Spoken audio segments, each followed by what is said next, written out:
It's claimed that women need feminism because there are women that suffer injustice. But this ignores that nearly all human beings suffer injustice at some point in their lives at the hands of either men or women, and justice for only one group of society to the exclusion of another is like a bird without one wing. It just doesn't fly.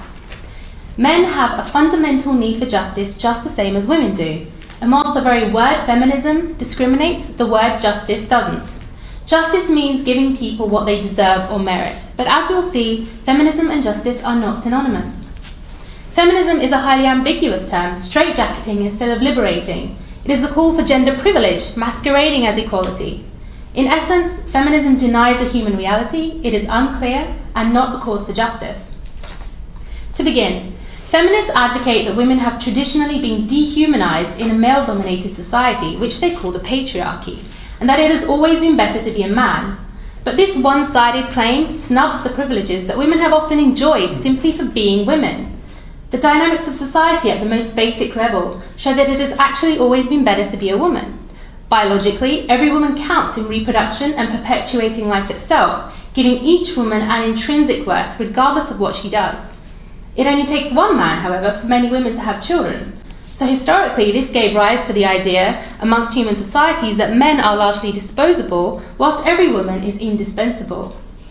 This is why instinctively we prioritise safety and comfort for women rather than men, why women are rescued first in any emergency or disaster and get the first seat in lifeboats, why men tend to work longer hours risking life and limb in the more dirty and dangerous jobs like being coal miners, oil drillers, foot soldiers, construction workers, rubbish collectors, and the male relative acting as the unpaid bodyguard in the home.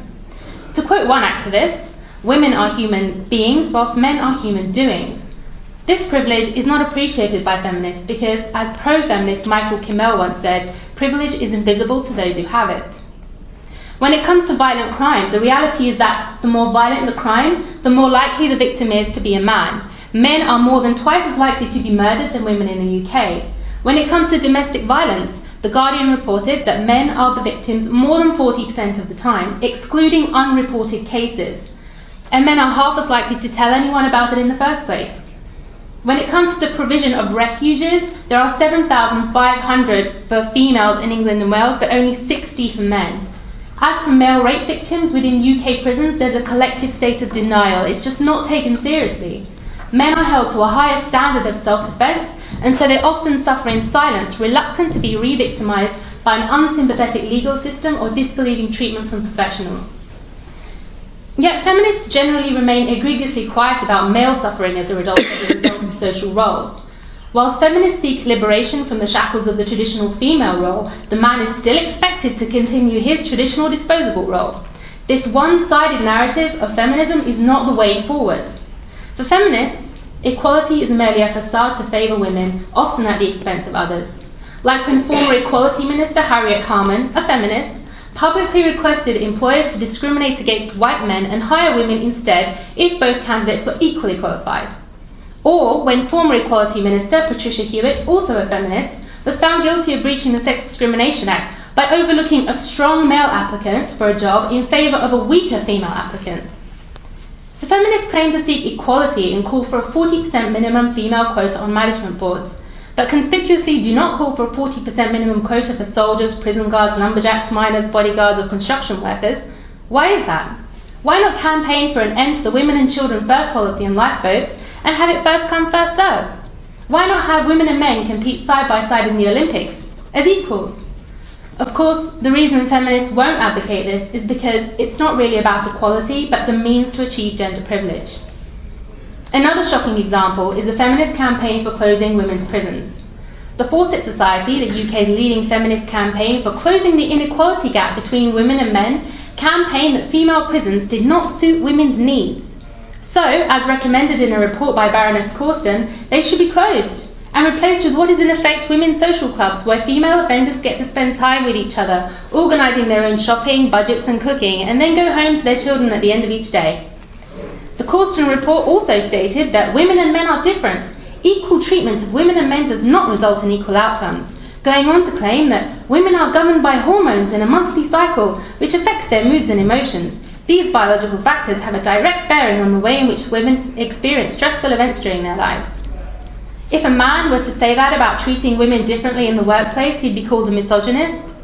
Strangely though, feminists are completely happy for women to say that women are governed by hormones and cite biological factors when it comes to obtaining privileges. So for feminists, male criminals are to be punished to the full extent of the law, whilst female criminals should get comfort and help. Why is male suffering an injustice less important than female suffering an injustice? Surely justice doesn't discriminate, but as we can see, feminism does. Feminists are not asking for equal treatment, but special treatment, gender privilege.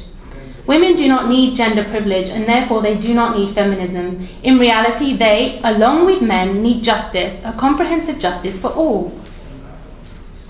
Secondly, women need clear solutions.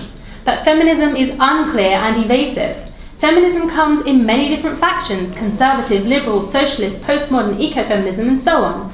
With no shared value system or moral guidance, feminists don't agree on anything but the name, and will happily contradict themselves if need be. For example, feminists have no clear position on the sexual objectification of women. Some feminists advocate androgenizing the female appearance, and others campaign for safer cosmetic surgery without challenging why women actually feel the need to have it in the first place. Because feminism cannot deal with complexities, it promotes the idea of individualism instead. The idea that women should be empowered through redefining their own expectations. And feminists are always on hand to dictate that women should make men the benchmark of these expectations. Instead of freeing women from male expectations, feminists expect free women to be male. Finally, I argue that feminism denies human reality. It straitjackets women and doesn't understand or accommodate the natural proclivities of the genders. Virtually all species, from bees to primates, have different gender roles, with different biological abilities across the sexes. Yet feminists insist that any gender difference between humans is invented, and there is nothing biological about men or women that should inform their social roles. Scientific studies have clearly demonstrated, however, the role of testosterone in building muscle, increasing competitiveness, confidence, and risk-taking, making men better suited to the more hazardous and competitive roles of society. Because of testosterone, men naturally tend to be faster, bigger, possess more stamina, and are physically stronger. So teaching a girl that she can naturally compete equally with men in everything is misleading. One absurd example of this is when feminists, attempting to achieve equal outcomes between the sexes, had the strenuous physical tests for UK firefighters lowered and the standards relaxed in order to accommodate more female firefighters. So the standards you can now expect from professionals in burning buildings and boardrooms, as I mentioned earlier, whether male or female, is much lower than before because of feminists. It seems feminists are implicitly agreeing with Plato when he said that women should be treated equally to men, except that not so much should be expected of them, leading feminists in their absurd quest for equal outcomes between the sexes to campaign for mediocrity in the workplace rather than meritocracy. Feminists argue that the division of labour in traditional families constrains women's opportunities, that women are discriminated against in getting jobs and wages, that there exists a wage gap between the genders. However, these arguments collapse upon further scrutiny because if employers could get away with paying a woman less for the exact same task that they could pay a man, why wouldn't they just hire women? Furthermore, statistics cited by feminists as evidence of the wage gap tend to lump full-time hours in with overtime hours, of which women tend to do far less than men. They also average earnings from disparate jobs like primary school teachers with investment bankers, sales engineers with chemical engineers, HR executives with finance executives. So they don't compare like-for-like jobs at all. Nor are women discouraged from entering higher-paying fields. They outperform men at university, but are more likely to choose languages, arts and social sciences, which pay less, whilst men are more likely to choose engineering, technology, math and sciences, which pay more. The division of labour once children are born also means mothers tend to intensify their home commitments, and fathers tend to heavily intensify their work commitments.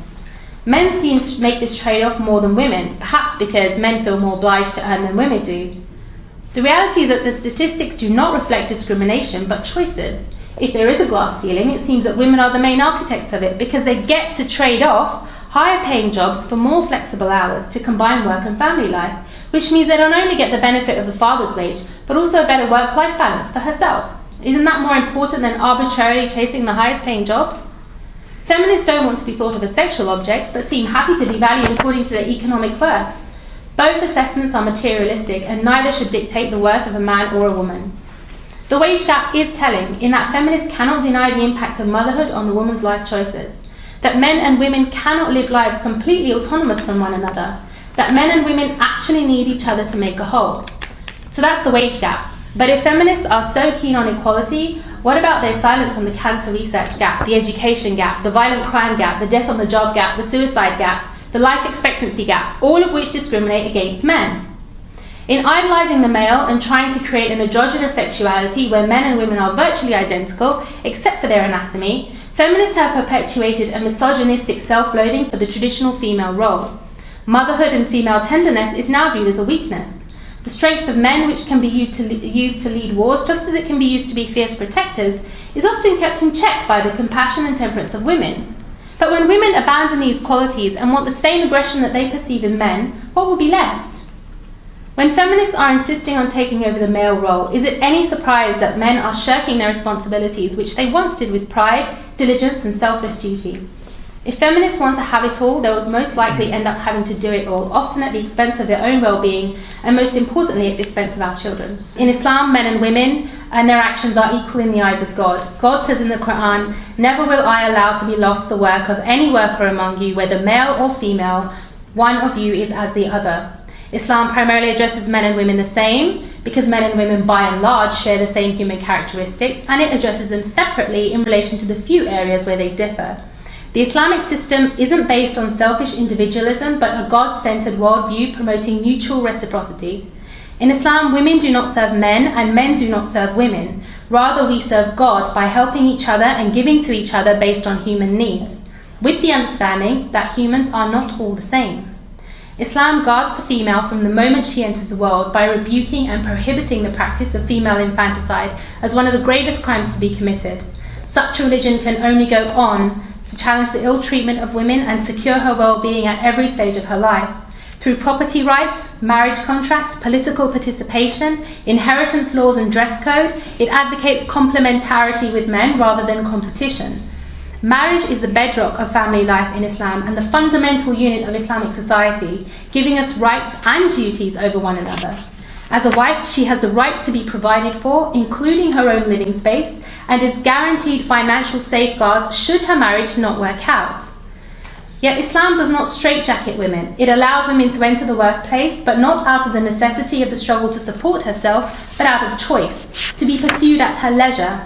In Islam, nobody has a right over her earnings. However, Islam mandates that a man's earnings must be used to provide for the women of the household, irrespective of whether they work or not. Furthermore, as a mother, the woman is given preference for respect over the children, from the children over the father. Such is the esteemed role that she plays at the heart of the soul and the family, and by extension society. So Islam provides a clear, natural and just solution to ensuring justice for all humans, and has no need for feminism's vain attempts to reinvent the wheel that Islam set in motion over 1400 years ago. In Islam, power is not a virtue, it is a burden and a responsibility. Instead of seeking to empower ourselves, we should seek to empower justice. In Islam, women are liberated from the servitude of men and liberated from the expectations of other women. It is virtue which all human beings, regardless of gender, career or social role, can equally strive for. In the end, true self-worth and contentment doesn't come through submission to any aspect of creation, material, men, women, none of it. It only comes from submission to the Creator himself and all that he commands. Thank you.